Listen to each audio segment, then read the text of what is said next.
شیر بھاگ جاتے تھے، 2-3 واقعات اور بھی ہوں گے، جب وہ کہتے تھے ماکا کی طرف سے آقا کے غلام میں شیر رستہ چھوڑ دیتا تھا۔ صحابہ ایک جگہ گئے، کہا ماکا کی طرف سے ہیں، ہم جہاد میں جا رہے ہیں، اس قسم کے مفہوم تھے۔ قسم کھا کے بعضوں نے کہا کہ آنکھوں سے دیکھا شیرنیاں بچوں کو لے لے کے بھاگ رہی تھی۔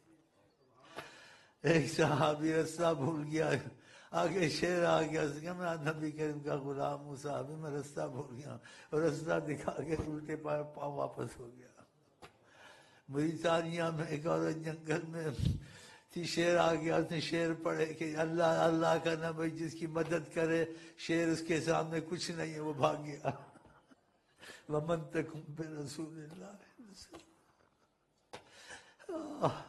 وَمَن تَكُن بِرَسُولِ اللَّهِ، جس کی اللہ مدد کرے رسول اللہ کو بھیج کر، اس کا کوئی مقابلہ نہیں کر سکتا ہے، جس کی مدد میں رسول پاک ہوں۔ وَمَن تَكُن بِرَسُولِ اللَّهِ،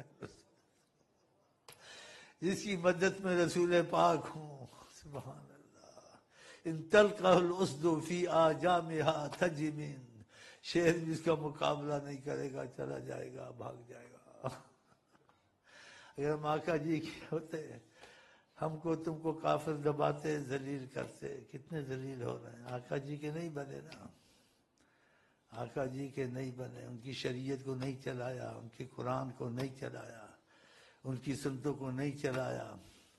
یعنی اتنی بڑے ملک دیا، امان دیا، فلسطینی رل رہے ہیں، کشمیری رل رہے ہیں، لبنانی رل رہے ہیں، کتنا مضبوط ملک ہے، ہر نعمت اور ہر چیز اس میں موجود ہے۔ آقا جی کے بنتے نہیں ہیں، اکثر خلاف کرتے ہیں۔ بتاؤ پھر ان کو خطرہ ہے یا نہیں ہے اگر آقا جی سے رخ پھیر لیں گے؟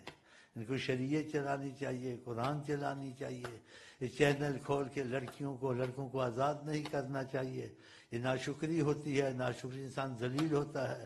اس ناشکری کی سزا اب آ رہی ہے کہ امریکہ اور کافر نے تم کو دبا کے رکھا ہوا ہے۔